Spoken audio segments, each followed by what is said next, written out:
اللهم وفقنا لما تحب وترضى وبعد نحن بلابنا مانتا حركة جهادية هيدي النبي عليه الصلاة والسلام مدينة مركو تغي وحنو كصور أن مدينة هي قابل اسمتك الدولة دي ونبي وسمي عليه الصلاة والسلام يدتك الدقنا حديد كل يسمي عد والبيه هشيس يد الله قلي وحنو كلا صوت المامنين النصوص قرآن سودكتي وإلهي سبحانه وتعالى وإذميه إن يدقالهم كران أذن للذين يقاتلون بأنهم ظلموا وإن الله على نصرهم لقدير نحن صامر مركزين إلهي سبحانه وتعالى وقلادين جهة تمان جهات كودنت لقلي إناي تهيون نددك إلهي أدوم الله قدقه وآياتك كحيق وكالة كتلمامي الذين مكناهم في الأرض أقاموا الصلاة وآتوا الزكاة وأمروا بالمعروف ونهوا عن المنكر يعني هدف كالقلي يبينوا يهي مركا إلهي دولك إذن مكانسيه إن سلاد أوكتان وزكاة بحسان وسماها ضدك فرطان وحماها كالريبطان أن مجتمعي عربية ميلهن دقنانا وحقوق قيب سنة مدينة قده هذا وحن ندي ددكي جوجه هشيس بنبي الله عليه الصلاة والسلام قريشنا يجوا محاربين بهاي يعني قريش وكويس كبدين النبي قدلان عليه الصلاة والسلام المهاجرين تصور صاري حوله دي كردعي وحول بيجا دجال أيها ودحية وحنبي بلابي عليه الصلاة والسلام مركاسي إن أدره طلائع أما كوحها سو قصدية بدن وكلها وحلا هذا كو قريش إن تهديد لغو سماية شد كان يمرته وقريشين waxaynu dhawaa wadan maki waxay ku salaysnayd tijaaradana Sham iyo Yemen bay u kala qaban jireen marka xagga Shamna Madiina ka xigta in tijaaradan Quraysheed marka tahdiid lagu sameeyo oo iyaba maadaama ay adduunkii iyo wixii muslimiinta haysteen oo dhan dhaceen de dagaalna yaryar si baanu lahayn in markaas iyagana qawaafishoodan tijaariga ah ku socota shimaalka in la gooyo waxa kaloo talaacida kooxaha yaryar ee nabigu saaray عليه الصلاه والسلام وكلها in muxaalafaat la sameeyo iyo muwaadacaat qabaa'ilkan carbeed ee agagaarkan Madiina iyo duleedadeeda iyo wixii aan Quraysh ahayn in heshiisyo la soo galo ima heshiis taxaaluf ah oo inay bahwadaag wada noqdaan oo ay wax iska wada dhiciyaan ama caynkaasiya ama se inuu noqdo heshiis muwaadaca ah inaan la isku soo duulin lees nabadgeliyo wax kale oo dhaxmara aanay jirin maadaama la ogyahay Quraysh inay qabaa'ilkaas oo dhan heshiisyo kula jirtay oo waa inagii soo sheegnay ilaaf wax la yiraahdo inay u qoreenba oo ahaa in tijaaradooda si loo nabadgelin karo inay meelahaas oo dhan heshiisyo la soo galeen waxa kaloo talaacidan ama kooxahan yaryar ee nabigu diray عليه الصلاه والسلام ku jiray baa la yiraahdaa inuu muujiyo muslimiinta xoogooda shalay waxay ahaayeen koox yar oo la eriyanayay oo isagaaba de nabigu عليه الصلاه والسلام baxsi ku yimi magaalada Madiina laakiin haatan inay noqdeen xoog dawlad samaysatay oo dhisan oo markaasi loogu quusgoynayo tuugta iyo qutaacu tariiqyada iyo qabaa'ilka yaryar ee hunguriga haya iyo waxa soo dhan inaanay Madiina hunguri ka soo galin inuu diro ciidamo tiro badan leh kolba oo socoto tiro badan leh isla markaana loogu quusgoynayo mushrikiinta wali Madiina joogta واتنوني مدينة موضع إسلامي مركا مشركين يا قيب منافقين يا وحوقا محل هذا يهودا وحصلنا بشوقي إيادنا وحكاه يتبين علماء هذا من الناحية العسكرية عضلات كوداي موتشين أيام وحكوا لكم شريبة هذا إن أي برتان المدينة يودوين كسوقلا استكشاف يعني inay masx ku sameeyaan ama la ogaan karo dhulkan istiraatiijiga muslimiintu degan yihiin iyo cid la degan iyo say kala yihiin oo dhan waxa kale ku jiray baa la yiraahdaa in indaar digniin la siinayo Quraysh markii hore aqal xuma qaado ay diinta raaci weyday inaanay maanta moodin wali xoogii inay wax ku dayi karayaan oo indaar looga dhigo saadaradeed buu nabigu عليه الصلاه والسلام wuxuu diray saraya tiro badan sariyadu ama kooxaha ama ghazwaha noqoto ama sariyaha noqoto waxaanu dhig sariyana waxa lagu tilmaamaa ciidanka aanu nabigu la soconin ghazwana waxa lagu tilmaamaa ciidanka uu nabigu la socdo عليه الصلاه والسلام dagaal ha dhaca ama uu dhicin ciidamada yaryar uu dirdiray بدر waxan ka horeeyo oo dhan sida loo soo arooriyay ama waqtiyada ay dhaceen ama culimada taariikh yani khilaafaad yar waxoogaa ayaa ku jira inta badanna ibnu isxaaq bay ka soo qaataan oo qisaskaasi ku soo arooriya biduuni sanad marka waa riwaayad dhammaantood iska daciifa marka ma kala garan karno xaqiiqa ahaan say u kala horeeyeen laakiin waynu iska guud mari doonaa waxa ka mid ah saraayaadkaasi uu nabigu diray sariya la yidhaahdo sariyatu sayf albahr sariyadan ama kooxda tan waxa la yidhahdaa xamza ibnu cabdilmuطalib baa watay sodoneeyo nin meelahaas bay ahaayeen waxaana loo diray sayf albahr meesha la yidhaahdo oo u dhow meeshan la yidhaahdo alciis waa meel u dhaxaysa meeshan hadda yumbuc iyo marwa la yidhaahdo ayay dhexdooda ku taalla meelaha buu nebigu calayhi salaatu wasalaam u diray waxay culamada taariikh wariyaan sariyada tani waxay ka hortegaysay ninkii la odhan jiray abijahl oo ciidan qaafilo wada awr wada ka timi shaam oo tiro badan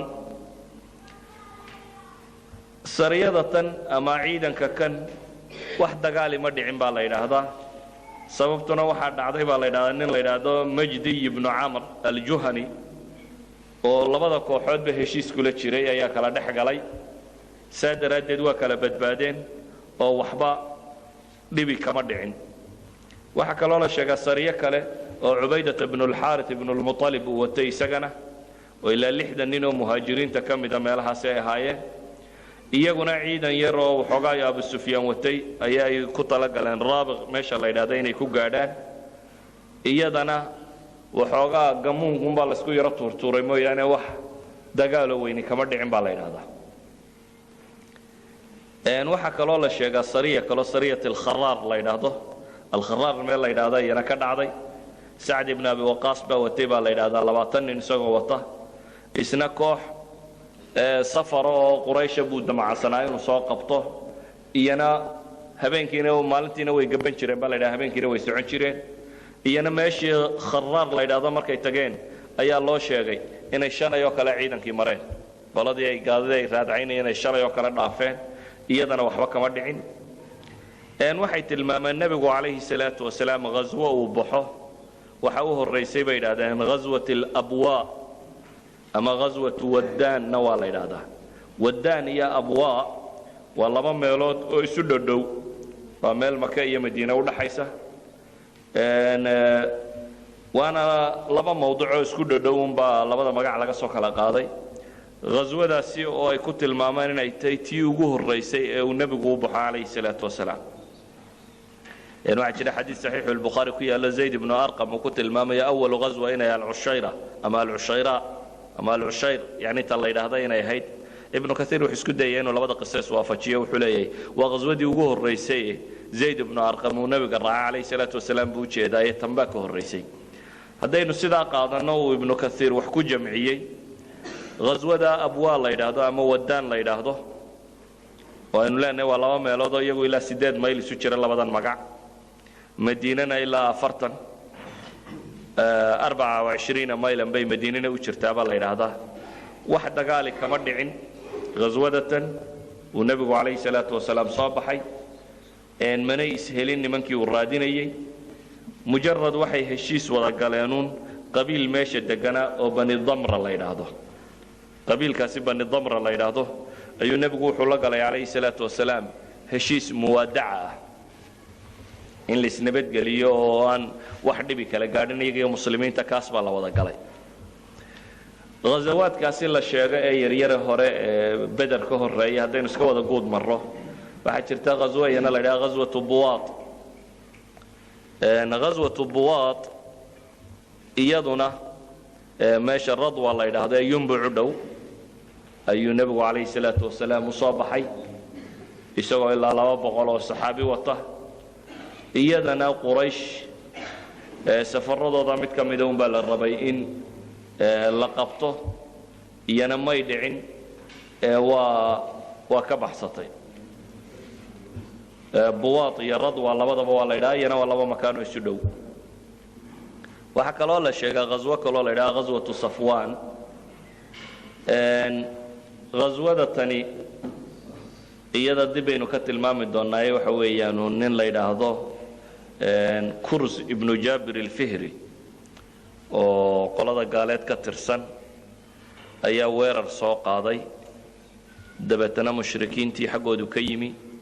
magaalada madiina duleedadeedu yimi wuxuu magaalada uga gabadaba xool u dhacay xoolii intuu dhacay buu dabeetana la cararay nabiga calayhi salaatu wasalaam iyo saxaabadiiba qayladoonku u yimi inay xoolo la dhacay ciidan buu nebigu ka soo daba saaray laakiin lama gaadhin ee wuu baxsaday ninkaasa la yidhaha kurz wuu baxsaday raadcadaasi uu nebigu ku soo baxay ghaswadatan ee waata ay culammada qaarna ku tilmaamaan waa badr اluula ama badr suura ilaa meesha beder la yidhaahdo yimi kadibna muu soo gaadhin nimankaasi saasaa lagu kala baxsaday ghaswada kale iyana waxaa la yidhaahdaa ghaswat اlcushayra iyana waxun bay ka mid tahay dagaaladaa yaryar uu nebigu soo baxay calayhi salaatu wasalaam ciidan shaam ku socday quraysh oo shaam ciidan ay leedahay kusii socda ama safar ay leedahay ku socda buu ku talagalay inuu soo qabto iyana ma dhicin in la qabto ee way baxsato markaana qabiil la yidhaahdo bani mudlij ayuu nebigu calayhi salaatu wasalaam heshiis la soo galay bani mudlij ayuu heshiis la soo sameeyey dabeetana nebigu calayhi salaatu wasalaam dib buu soo noqday markaynu eegno wax dagaal oo dhacay waxa jira sariya la yidhaahdo beder ka horreeyey intaa hore oo dhan wax dagaali ma dhicin isturtuur yaryar iyo un raadca iyo skoob un bay ahayd waana la iswaayey wixii ugu horreeyey cid lagu dilaa waxay ahayd sariyatu nakhla kooxda loo yaqaanay sariyatu nakhla markaynu isku soo ururino axaadiid saxiix ligayrihi iyaba qaarkeed ku soo aroortay aayaadka sababtay ku soo degtay qaarkeedna waxaa ku soo aroray yani riwaayo mursala oo isnaadkeedu xasan yahay sariyada duuduub ahaan markaynu tilmaamno waxa ay sheegaysaa saxaabiga la yidhaahdo cabdillaahi ibnu jaxsh iyo tobaneeyo kale ama 12 qof bay ahaayeen baa lagu tilmaamaa adigu dhowr iyo 10kaas saxaabi ayuu nebigu diray calayhi salaatu wasalaam waxay culimada taariikh sheegaya kooxda cabdillaahi ibnu jaxsh siduu akram diyaa ilcumari ku warinayo isagu wuxuu leeyahy fi 8 min almuhaajiriin baa la socotay kooxdaasi oo 8 nin ka kooban oo muhaajiriin wadaa ayaa la diray waxaa la yidhaahdaa waxay ahayd rajab dabayaaqadeedii kooxda tan waxaa loo diray buu leeyahay in quraysh loo tilmaamo tahdiidku inaanu xataa xaggan shaam oo qura ahayn safaradooda xataa yamaneed in tahdiid lagu samayn karayo nakhladu waa meel taa'if iyo maka u dhaxaysa ayaa lagu tilmaamaa ciidanka kan waa la diray waxa madax looga dhigay cabdillaahi ibnu jaxsh culamada taariikh waxay sheegaan wuxuu ku yidhi bay yidhahdeen nebigu soco oo marka aad gaadho meeshaasi ilaa iyo batna nakhla meeshaa la yidhaha marka aad tagto war ka soo dhegedhegee oo bal quraysh iyo wararkeeda oo dhan soo ururi saas buu ku baxay waxaana la yidhi soco markaad intaas soconayso waraaq baa la siiyey waraaqdaa fur waa say culamada taariikh sheegaan marka aad furto kooxda kula socoto u sheeg waxaad tidhahdaa inaan halkaa qabto ayaa lay faray ninkii raacaya ee shahaado doonayaana waa uu xor ninkii iska noqonayaana wuu fasaxan yahay meeshii markuu yimi ayuu sidii sheegay bay leeyihiin dabeetana waxaa la yidhi waa ku raacayna cidi kama hadhin waxaa la yidhaha sacd ibn abi waqaas iyo cutba ibnu ghazawaan labada saxaabe la yidhaahdo ayaa iyaga ratigii ay fuushanaayeen awrkii ay u kala degdegayeen ama ay fuushanaayeen neefkii geela baa ka lumay dhexda markii la soo socday iyagu markaa way ka hadheen oo xoolihii bay doonteen cabdillaahi ibnu jaxsh iyo ciidankiisii waxay soo socdaanba waxay ku soo baxeen niman quraysh ka tirsan oo reer maka ah oo xoola wata nimankaasi xoolaha wata waxay ku soo baxeen iyadoo rajab weli lagu jiro aakhirkii rajab waa ashhur alxurum haddaynu idhaahno wakhtigaasi naskhaadu ma jirin hadda culammadu waa ku muranta ma la naskhay mise lama naskhina calaa kulli xaal waa waxyaabihii shareecada uu ka sii tegay nebiyullaahi ibraahim baa la yidhahdaa carabina ay weynayn jirtay islaamkuna uu weyneeyey markuu yimi ashhurulxurumka 4 bilood labada bilood oo sanadka u dambeeya muxaramta ugu horeysa iyo rajab mudar rajabta shacbaan ka horeysa afartaasi bilood ashhurul xurum baa la yidhaha in la dagaalamaa may bannaanayn meeshan uu ciidanka ku soo gaadhayna dhib kala ka haysato hadduu sii daayana xaramkii bay ka gelayaan oo socodka waxay ka gaadhayaan xaramka in lagu dagaalamaana ma bannaana wuxuu markaasi ku soo dhacay cabdilaahi meel khatara nimankan iyo ciidankan xoolaa wata waa 4 nin oo qura hadduu sii daayo xaramkay ka gelayaan hadduu maanta dagaalamo ashhurul xurum buu dagaalamo dabeetana saxaabadii watay buu u yeedho waa la tashaday maxaan yeelaa buu yidhi waxay ku tashadeen in la dagaalamo oo aan la ogolaanin xaramka inay qolada tani gasho waa dagaalamay markaas nimankii watay ee 4 ahaa nin way dileen labana maxbuusnimay u qabteen midna waa baxsada Amr ibn al-Hadrami ninka la yiraahdo waa la dilay laba ninna maxaabis ahaan ayay u qabteen hal ninna wuu ka baxsaday labadii nin ee maxbuusyada ahaa xoolihiina waa qabteen iyo xoolihii iyagoo wata ayay magaaladii Madiina ku soo noqdeen dabeetana waxay damceen xoolihii inay khumuskii ka saaraan oo sidii loo qaybiyo markii ay Madiina yimaadeen nabigu wuxuu ku yidhi calayhi salaatu wasalaam ma amartukum biqitaalin fi shahri alxaraam anigu idinma farin inaad dagaalantaan shahrul xaraamka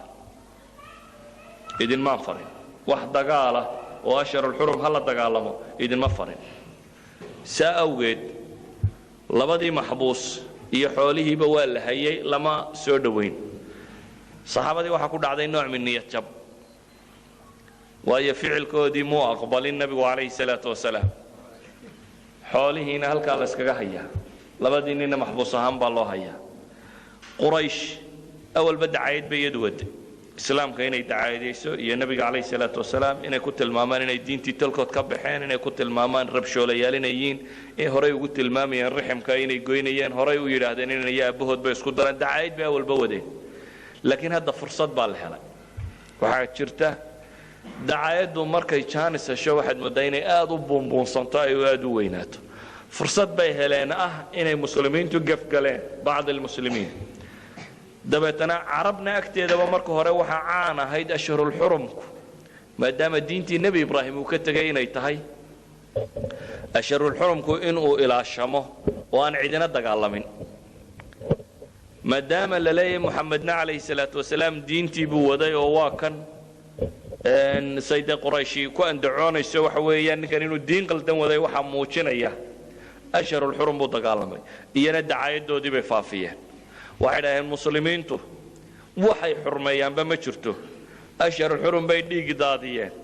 oo xoolo dhaceen oo rag qafaasheen bay idhaahdeen bilihii ashhurul xurumka ahaa intaaba muslimiintii way samaysay yahuudii iyo gaaladii iyo dadkiina qadiyadii waa la sii tarwiijiyey waa la buunbuuniyey kadib arrinkan ilaahay baa ka fatwooday subxaana wa tacaala ilaahay baa qur'aan ka soo dejiyey ilaa maanta la akhriyo oo mas'alada tan fatwo ka dhiibaya ilaahay wuxuu leeyahay yas'aluunaka can ashahri alxaraami qitaalin fiih waxay ku weydiinayaan baa ilaahay yidhi subxaana wa tacaala bilaha ashharul xurumka dagaalku suu yihi dagaalka la dagaalamo ashharul xurum ka warramabaa ayay ku weydiinayaan baa ilaahay yidhi subxaana wa tacaala ilaahay baa ka fatwoonaya wuxuu yidhi qul qitaalun fiihi kabiir ashharul xurumka oo la dagaalamaa waa kabiira min alkabaa'ir laa yajuus fi shariica ma bannaana waa gafkii ay muslimiintu gashay marka laakiin waxaa kaloo alla yidhi subxaana wa tacaala wasadun can sabiili illah وكفر به والمسجد الحرام وإخراج أهله منه أكبر عند الله والفتنة أكبر من القتل إلهي وحول سبحانه وتعالى إلهي جدكي سودتك اللو ديدو وإنا إسلامان لقى عليه اللي لقى قالوبه masjidul xaraamka oo jidkiisa la jaro dadka laga saaro ehelkiisoo laga saaro masjidul xaraamka oo laga saaro dee muhaajiriinta inay waxaan oo dhan dhulkaa laga eriyey intaasaase ka weyn baa ilahay yidhi subxaana wa tacaala markaasaa ilaahay wuxuu kaloo yidhi walfitnatu diinka saarka dadka diinta laga saaree diintooda lagu dhibo ayaa akbaru min alqatli dilkana taasaa ka sii weyn baa ilahay yidhi subxaana wa tacaala ilaahay qadiyadda tan wuu kala xukumo waxaa la xukumay khata inuu ahaa muslimiintu gaygashay idan nusuustan iyo qisadatani runtii macno aad u ballaadhan bay sharxayaan una baahan yihiin dadka muslimiinta inay mar kasta fahmaan koo waxay sharxayaan dad kasta oo muslimiin oo isku daya inay islaamka soo celiyaan inaan laga waayinin akhtaa inuu khataa dhici karo taa macnaheedu inaan ahaynna haddii mar ay gaf galaanna inaanay ahayn kuwii diintaba sheeganaya ama wadaadada sheeganaya macalinka sheeganaya gafkan galay gaf waa bini aadam waa la geli karaa mar labaad waxay nusuustani sheegaysaa gaf haddaad aragto walow ka kugu weynna ha ahaada cidda gashay inaan waxba la dabdaboolin oo tabriir loo samaynin gafku waa gaf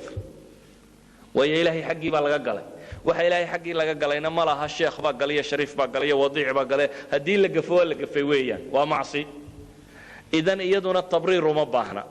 inaad tidhaahdo nimankani niman mujaahidiin ay hayeenoo dee way dadaalayeenoo waa kaasuunoo caynkaasi oo laakiin intaa yarun bay ku dhaceen intan yari laakiin khalad bay ahayd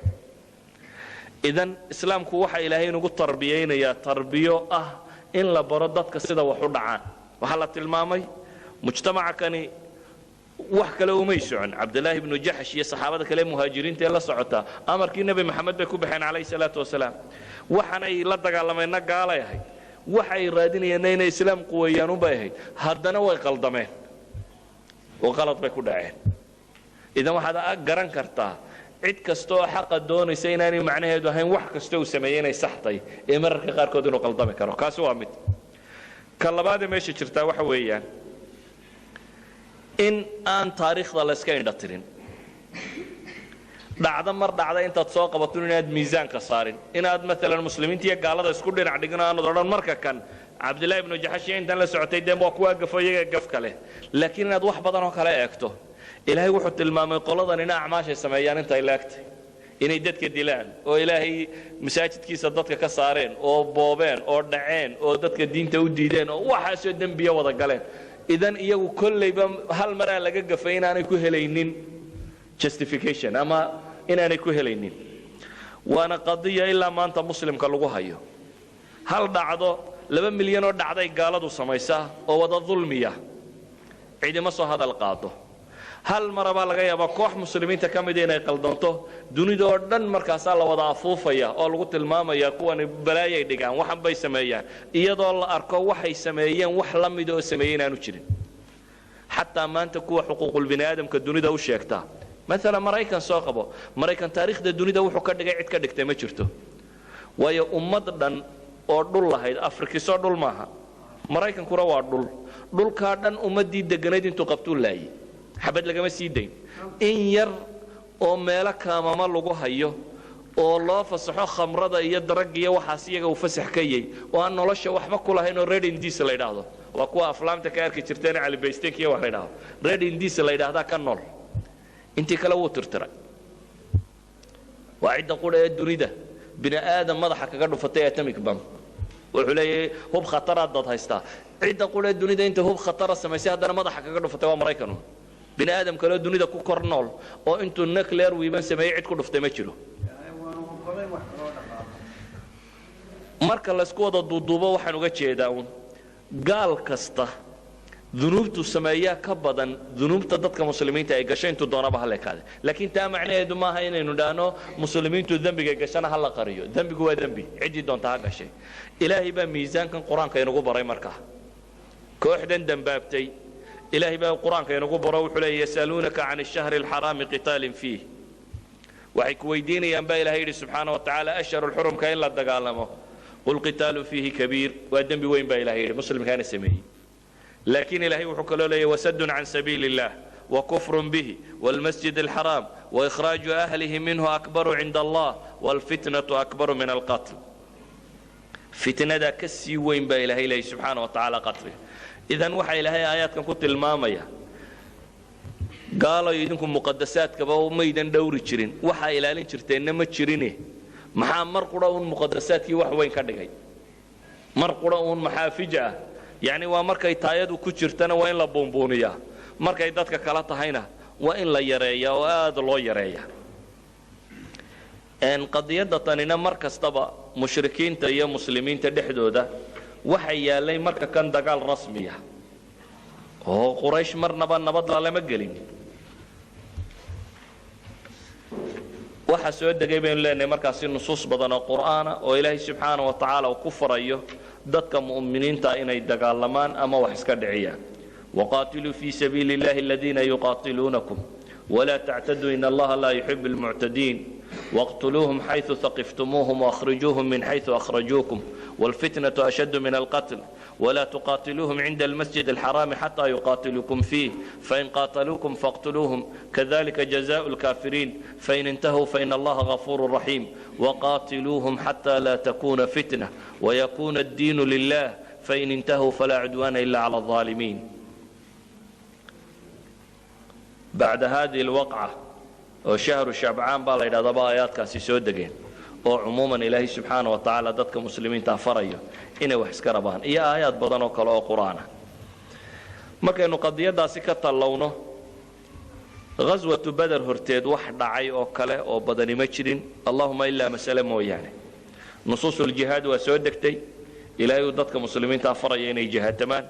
waxa kale soo degay nusuustii tilmaamaysay in qiblada la gediyo muslimiintu waagii hore waxay u tukan jireen bayt almaqdis sida riwaaya saxiix al-isnaad ibn Abbas Abdullah ibn Abbas ka soo arortay tilmaamayso waxay u tukan jireen muslimiintu bayt almaqdis xataa markii maka la joogay wuxuu tilmaamayaa in بعض العلماء baa waxay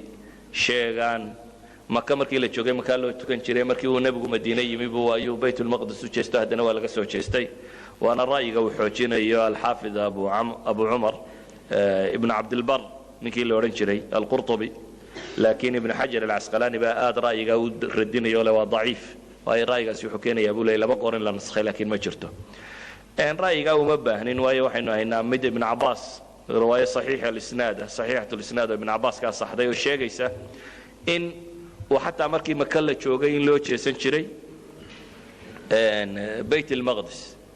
علماء قاركودنا waxay ku tilmaamaan labadan qowl waxa lagu jamcin karaa raay dhaif oo kala isna iska jiro sheegaya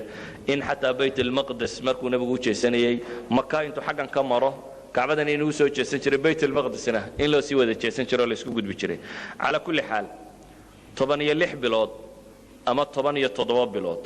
waxay culimada qaar ku jamciyaan kusuur baa jirto hadaad bilaha u tirsatana waa 17 hadaad maalmaha tirsato say isugu geegeysana 16 maalmo yar bay dheeraanaysaa ala kulli xaal 16 bilood ama 17 bilood ayuu nabigu kaleey salaatu wasalaam u sii jeesanayay bayt al-maqdis masaajidkan imka yahuudu haysato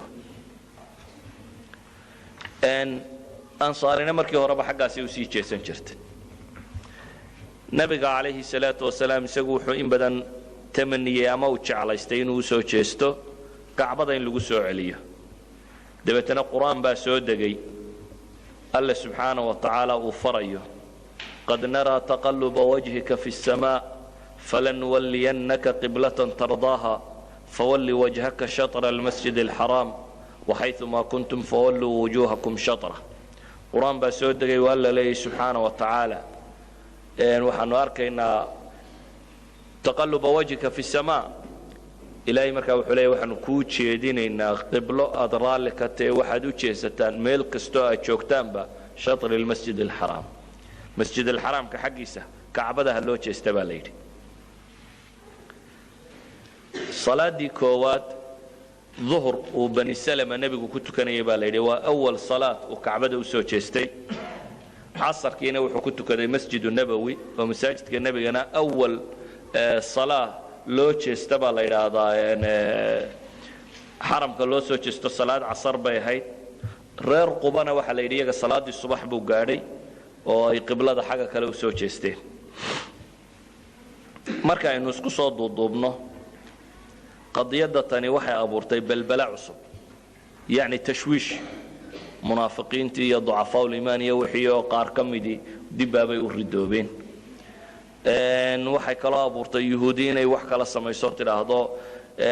shalayta anagu nala socdee maanta unba xaggan usii jeestay iyo waa maxay diintan kolba qibladeedu dhan noqonaysa ee kolba dhan loo jeesanaya maxaa ka jira warar badan baa la akhriyey ilaahi subxaana wa tacaala horta wuxuu tilmaamay nusuus qur-aana la soo dejiyo la tilmaamayo jeesjeesigu iyo meesha loo jeesanaya inaanay muhiimadda ahayn muhiimaddu inay tahay in ilaahay la rumeeyo la raaco awaamirtiisa la fuliyo laysa albira an tuwalluu wujuuhakum qibala almashriqi waalmaghrib baa ilaha yidhi samuhu ma aha baa ilaha yidhi subxaana wa tacaala inaa bar iyo galbeedka u jeesataan laakiin samuhu waxa weeyaan baa ilaha yidhi maxay man aamana billahi walyawmi alaakhiri waalmalaa'ikati waalkitaabi waannabiyiin nusuustaasaa la soo dejiyey laleeyahay samuhu waa iimaan iyo islaamnimo cidda laga helo in ilaahay la raaco sababta ay u jeedinayaanna ilaahay baa usii tilmaamayba marka hore ilaahay wuxuu leeyahy sayaquulu sufahaa'u min annaas maa wallaahum can qiblatihim alatii kaanuu calayha qul lilaahi almashriq waalmaghrib intaanay odhan baa ilaahay ka sii warramaya ilaahay wuxuu yidhi sayaquul waxay odhan doonaan kuwa liite ee dadka ka midi qibladiisii kamay jeedin maxaa ka jeediyey qibladiisii qul lilaahi almashriq waalmaghrib waxaad ku tidhaahdaa baa ilaahay yidhi ilaahay isagaa barigan iyo galbeedka loo jeesanayaba leh bari iyo galbeed baa ilaahay isagaa leh yahdi man yashaau ilaa siraatin mustaqiim cidduu doonana jid toosan isagaa ilaahay ku hanuuniya subxaana wa tacaala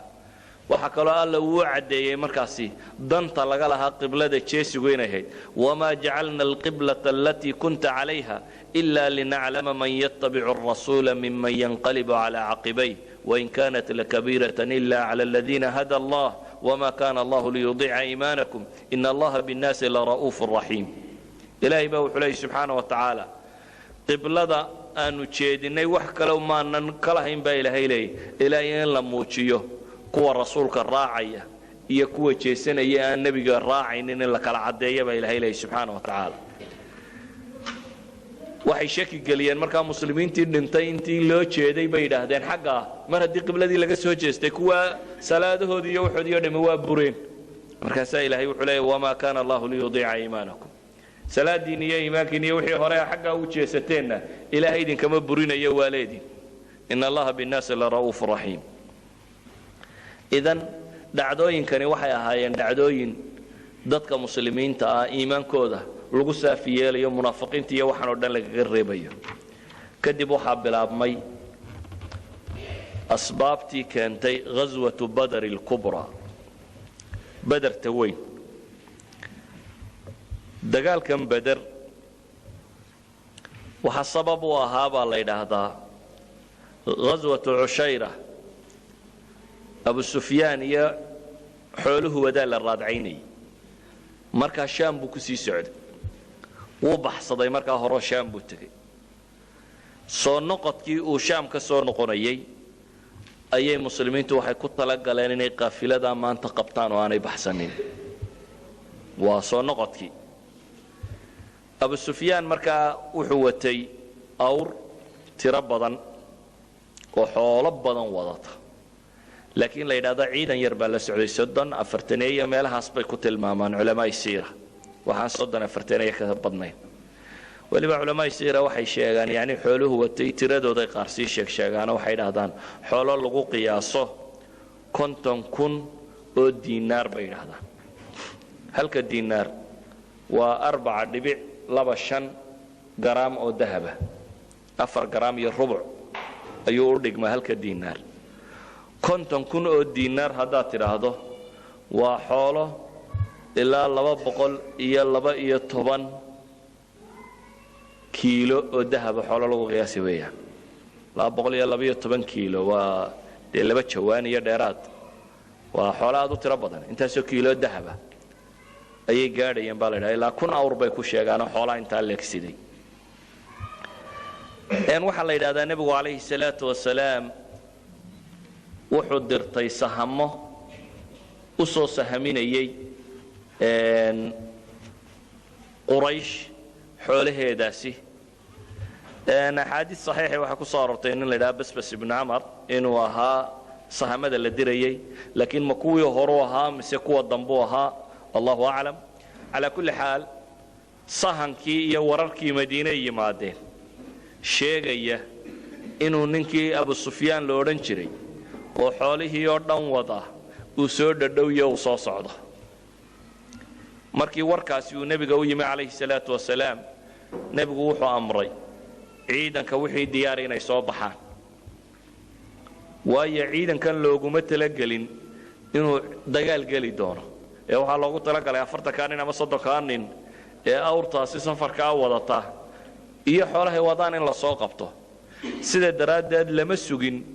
saxaabadii maalan cawaaliga deganayd waana taynu soo marnayna madiina xaggeeda sare qabaa'il dee aws iyo khasraj mid ahaan inay dhankaa deganaydba guryahooda u badnaayeen saa daraaddeed nebigu calayhi salaatu wasalaam wixii soo dhaqaaqi karayay ayuunbuu yidhi soo dhaqaaqa wixii dhadhawaaye markaa meelahan joogay uunbaa soo baxay baa la ydhaahdaa ciidankan soo baxay waxaa la ydhahaa ciidan tiradiisu aanay badnayn ba ahayd cikrama wuxuu sheegayaa nebigu calayhi salaatu wasalaam 2 nin oo caday ibnu zaqba ninka la ydhaha basbas ibnu camar ninka la ydhaha 2 nin oo taliica ah inuu beder u sii diray uu yidhi qaafilada yacni bal warkoodana ii soo raadiya oo ay la soo noqdeen warka kan laakiin xadiid haabit oo saxiixu muslim ku yaal baa wuxuu sheegayaa basbas ninka la ydhaahdaa inuu ahaa daliilkii ama jaasuuskii nebiga calayhi salaatu wasalaam warkan uu sheegayay si kastaba ha noqotee war la huba baa yimi oo sheegaya ciidankaasi inuu soo dhow yahay nebiga calayhi salaatu wasalaam wuxuu markaasi la soo baxay ciidan gaadhaya 300 iyo 19 meelahaas saa imaamu nawowi sharxiisa ku sheegaya saxiixu muslimka saasaa ku qoran baan rajaynaya riwaayadda bukhaarina waxay sheegaysaa 10 و 300 300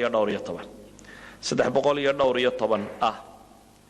300 kaas 100 ka midii muhaajiriin bay ahaayeen inta kalena waa sida uu sheegay inta kalena ansaar bay ahaayeen waa sida riwaayadda zubayr ibn al-cawaam ay sheegayso zubayr al-cawaam oo ka mida nimankii xaadiray dagaalka ka joogay laakiin riwaayad kale oo saxaabi yari uu soo warinayo al-burra ibn caazib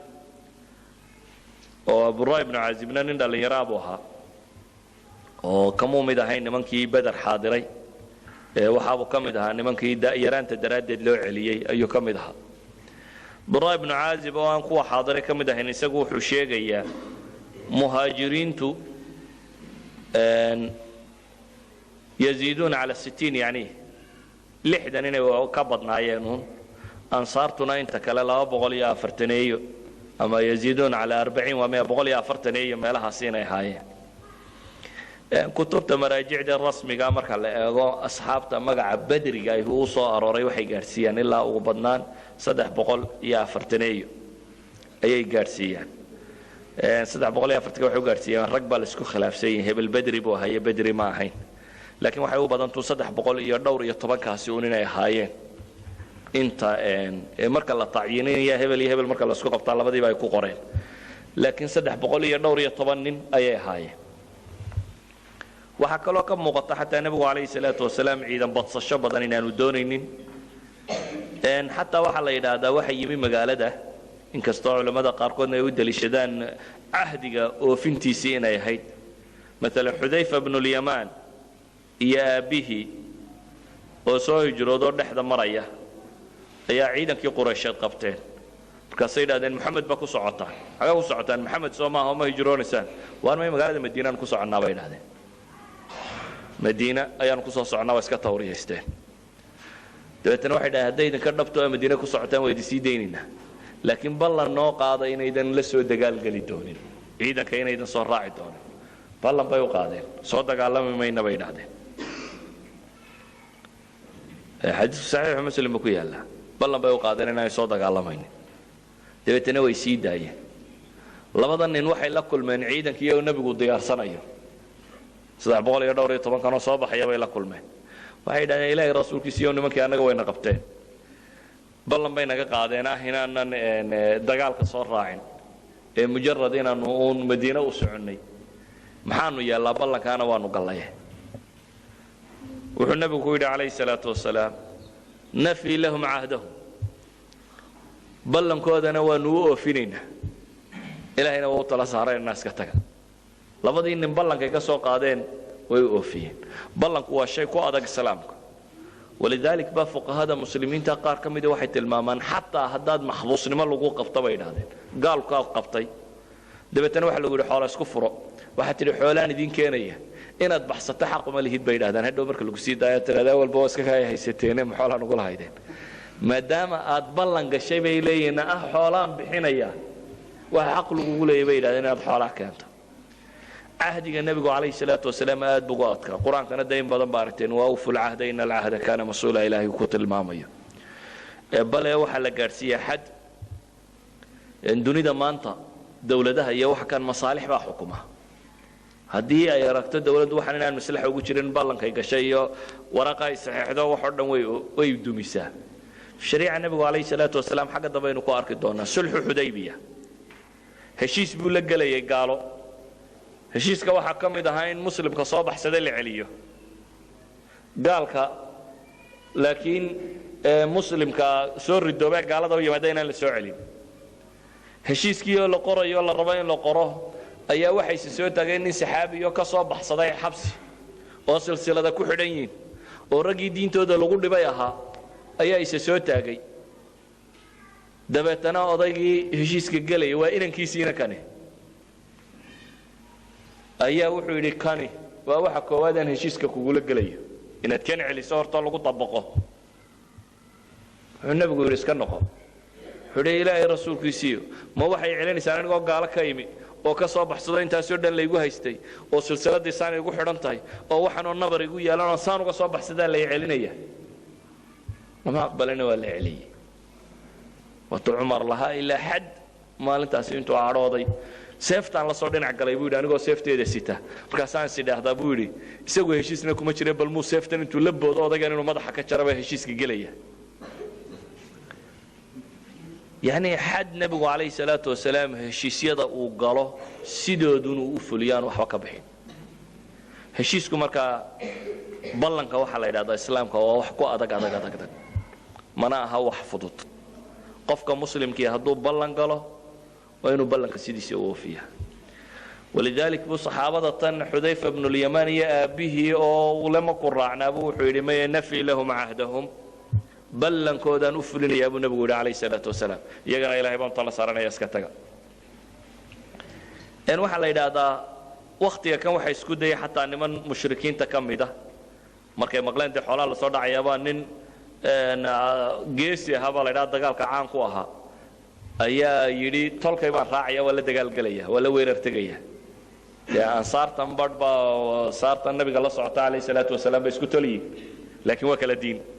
marka wuxuu leeyahay tolkay mar haday weerar galayaan ana weerarkan raacaya wuu diiday nabigu waan aniga waxba ku gargaarsan maayo iga tag buu ku yidhi wuu ku celceliyay wuu diiday inaad islaamto mooyaane raaci maysid baa layidhi dabeetana wuu islaamo saasuu isnaa ku raacay uu bedri ku noqdo uu saxaabadii ku soo raacay muslimiinta meesha soo dagaal tagtay waxaa la yidhaahdaa 70 awr ayay wateen oo isaga daadegayeen todobaatanka awr ay wateen sida ibnu isxaaq uu soo arooriyo waxaa la yidhaha abu lubaaba iyo cali ibn abi aalib iyo nebigu calayhi salaatu wasalaam hal mida ayay u kala degayeen hal mida ayay u kala degayeen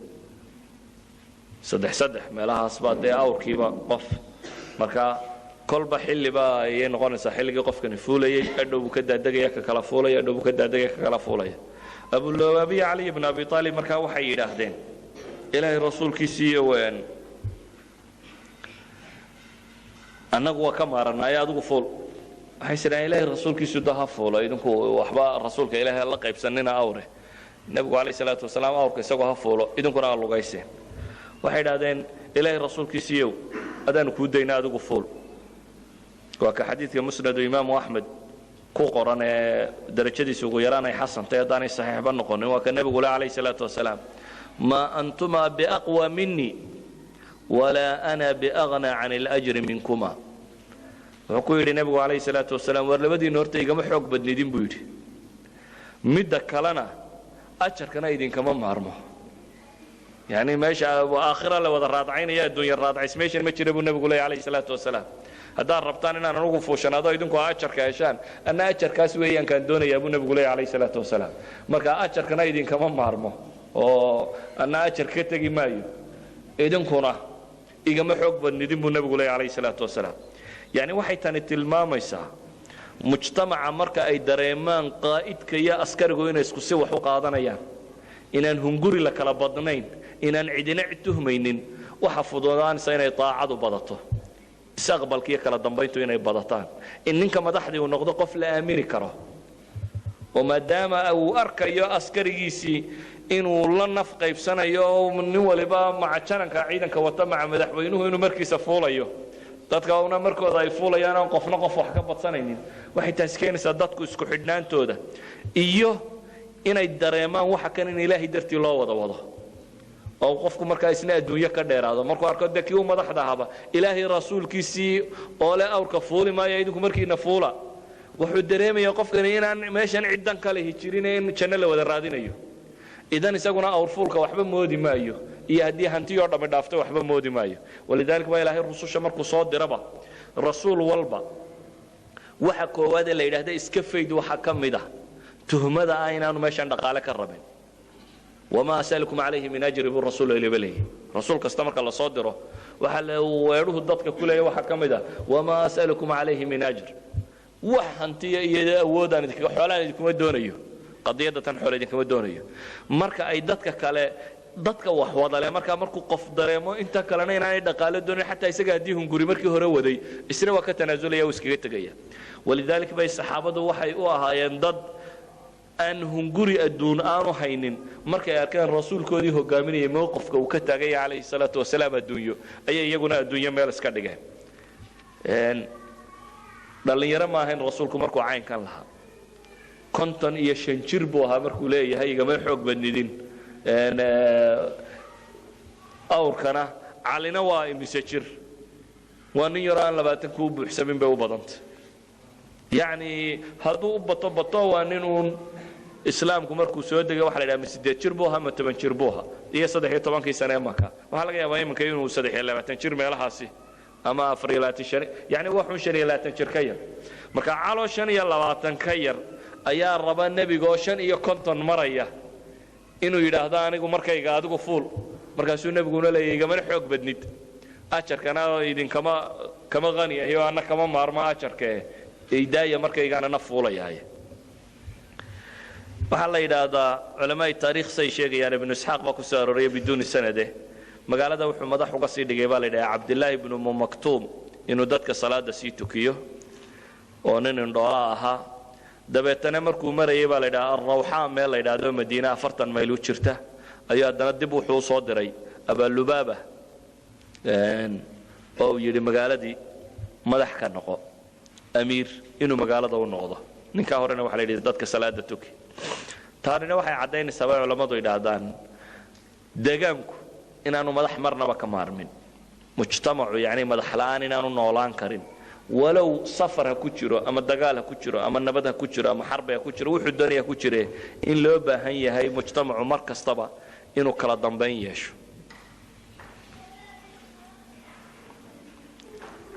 Abu Sufyaan warba gaaray dhanka kale markaynu eegno muslimiinta iyo ciidankoodii markaynu inta ku dhaafno Abu Sufyaan warba gaaray oranaya in lagu soo baxay oo muslimiintii oo ciidan inay ku soo baxeen Abu Sufyaan marka طريق kale ayuu maray baa la yiri isaguna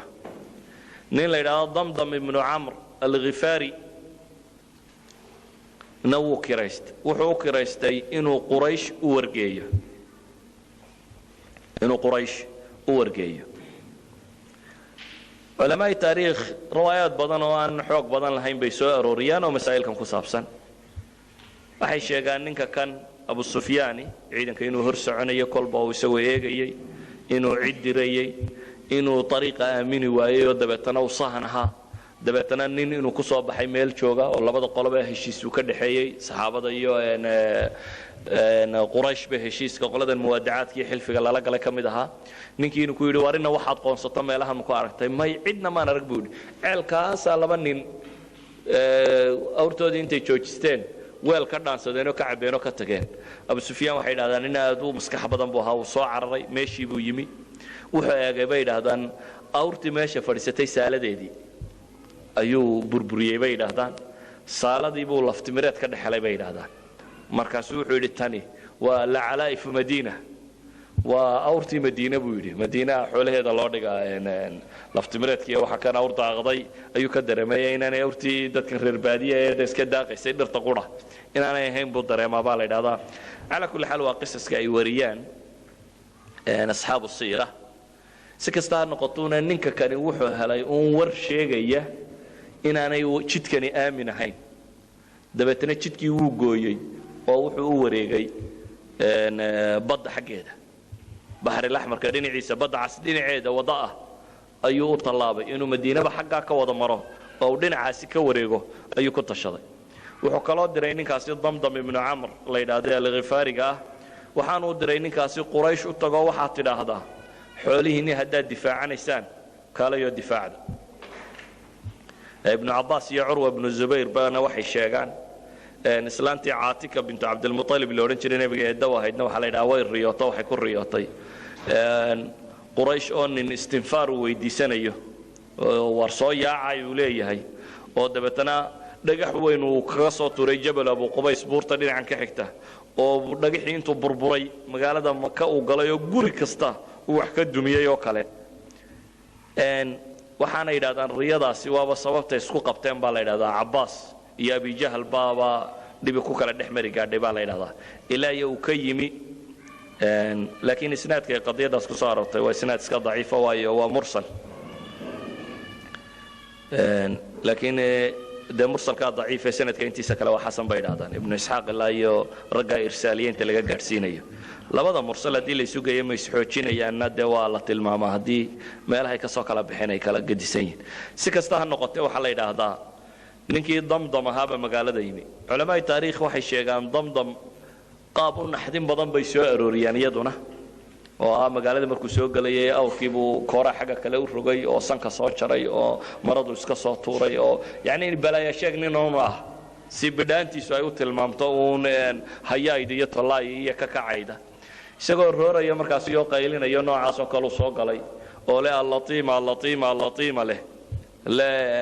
latiimadu waa xoolahan sida tiibka iyo waxaasi yacni tijaaradiinni war soo gaadha isagoo leh ayuu soo galay quraysh warka kani saaciqa buu ku noqday markaa war ay qaadan kari waayaan waayo hore way u ogaayeen in dariiqa loo yaro galgalay iyo warar caynkaasi iyo dee munaawashaad yaroo leebab laysku turturiyo waxaasi laakiin dee ma islahaynba muslimiintu xoog intay ku soo baxaan bay xoolihiina qaadi doonaan kumay talagelin midda kale xoolaha kani waxay ahaayeen baa la yidhaha xoole aad u tiro badan leh oo nidaamkoodii ribowiga marka lagu dhaqo waxaa la yidhaha dee haddii la yidhaha 50 kun oo diinaar buu siday dee faa'iidadiisuna 50 kun kama yaraanaysa ugu yaraan waa 100 kun oo diilar waa dhowr boqol oo kun oo kiilo oo dahaba waxay u arkayaan inay khasaare aad u badan tahay quraysh markaa waxay isku urursatay inay xoolaha kan dhiciso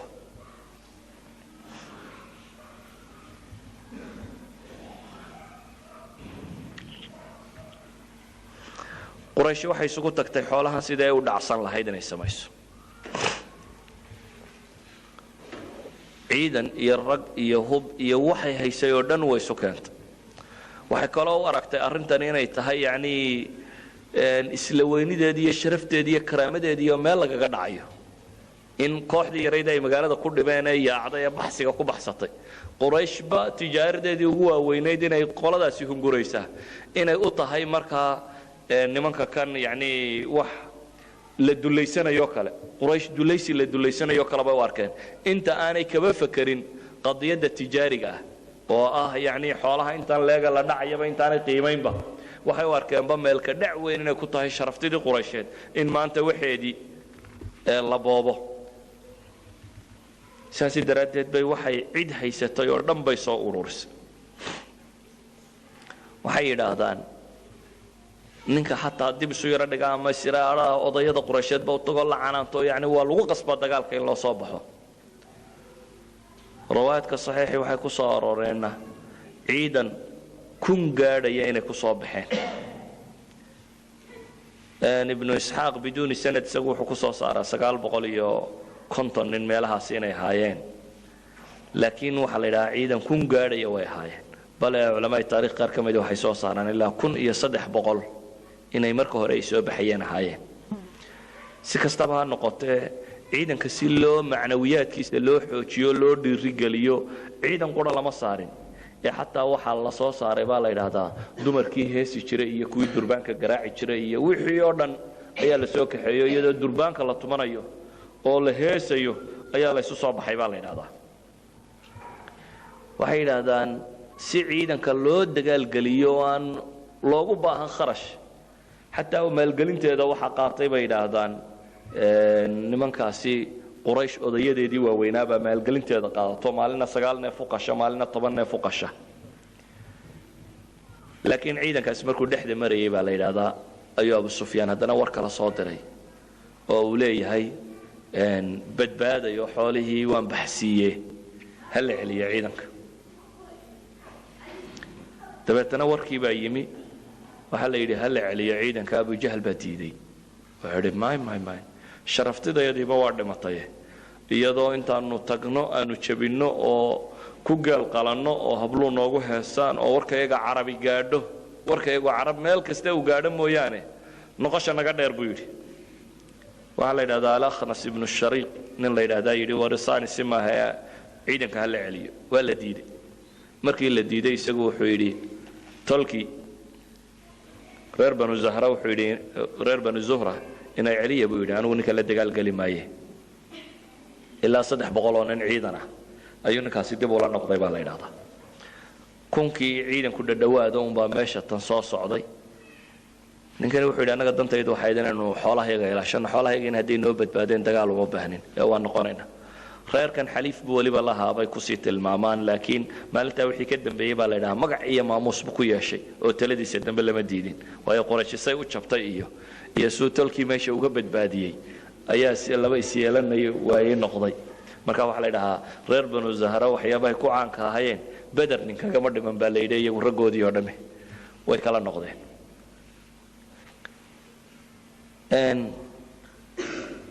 sidii buu ciidankii ku soo waday Abu Jahl habar qaba aha waliba Abu Jahl meeshii markuu soo degay wiilashii uu biyaha u soo dirtay dhaanka ciiday u soo dirtay khadamka ciidii u ahayd qaar ka midana muslimiinta aba gacanta ku dhigay oo weydiiyay oo kuway garaacayeen markay runta u sheegaanna way garaacaan markay beenta u sheegaanna way daayaan oo nabigu kula war iska daayay markii dambe uu weydiiyay ciidanka iyo tiradiisa musnad oo Imaam Ahmed xadiiska saxiixa ku soo aroray isnaadka saxiixa waa la weydiiyay waxay u sheegeen maalina in 10 la qalo maalina 9 neef la qalo dabeetana nabigu markaa wuxuu yidhi al-qawmu 1000 kullu jazur lima wa tab'ah wa ila kunnin markaa maradii maalina 10 la qasho neefkii geelay wanaagsan waa 100 baa ciidanka lagu wada karayaa muslimiintii warka qoladan la qabtay waxay sheegtay quraysh ciidankeedina inuu halkan soo socdo awrtina iyo geelina inay dabaxsadaan Abu Sufyaan ka hay laakiin lagama rumaysana muslimiintu waxay jeclaadeen inay yiraahdaan waxaanu Abu Sufyaan baanu ka nimiyo ciidan inay sheegaan may rabina waxay salahayn de waa sahankii xoolaha dabeetana waa ka quraanku mas'alada sawiraya kama akhrajaka rabbuka min baytika bil haqq وإن فريقا من المؤمنين لكارهون يجادلونك في الحق بعدما تبين كأنما يساقون إلى الموت وهم ينظرون إذ يعدكم الله إحدى الطائفتين أنها لكم وتودون أن غير ذات الشوكة تكون لكم بإلهية ويريد الله أن يحق الحق بكلماته ويقطع دابر الكافرين يعني إن أي مسلمين تقار كم دي شعلايان قافلة يرى حولها هنا إلى كل مانه كويس وتلقين إلى عيدا كننا إن إلى دقالمان waxa kaloo meesha yaala iyaguna bay'ad aynu hore u soo maray ansaartu ay nabiga la gashay kaleey salaatu wasalaam waxay ku salaysnay inay magaalada nabiga ku ilaaliyaan laakiin dabadda hadii loo baxay halkaasi kumay bunuudeeda kumay jirin kharij al-Madina sida awgeed baa waxa la yiraahdaa ciidamadii yaraaye hore ee Badr ka horeeyay gaaday uu nabigu dirayo dhami muhaajiriin bay ahaan jireen oo qoladan Quraysh u diray inay ciidamadoodii iyo waxooda laga horgeynayo dhami muhaajiriin bay ahayd haatanna waa ciidan tiro badan baa meesha maraya oo ansaari u tiro badantay dabeetana nebigu calayhi salaatu wasalaam markuu ogaaday in abu sufyaan iyo xoolihiisii tageen waxa la ishayaana ay tahay quraysh iyo ciidankeedii ciidankan wuxuu ku soo kaxeeyeyna inay ahayd quraysh xoolaheeda in la soo qabto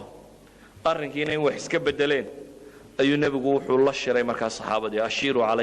calaya buu ku celiyey haddaynu qaadano riwaayada khabarka ibnu isxaaq ee sanadka saxiixa ku soo arooray wuxuu leeyahay dadkii buu nebigu la tashaday calayhi salaatu wasalaam dabeetana abubakr sidiiq baa hadlay si fiican buu u hadlay dabeetana cumar baa hadlay si fiican buu u hadlay dabeetana waxaa hadlay haddana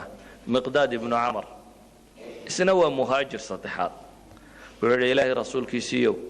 ku soco waxa waa la ku faro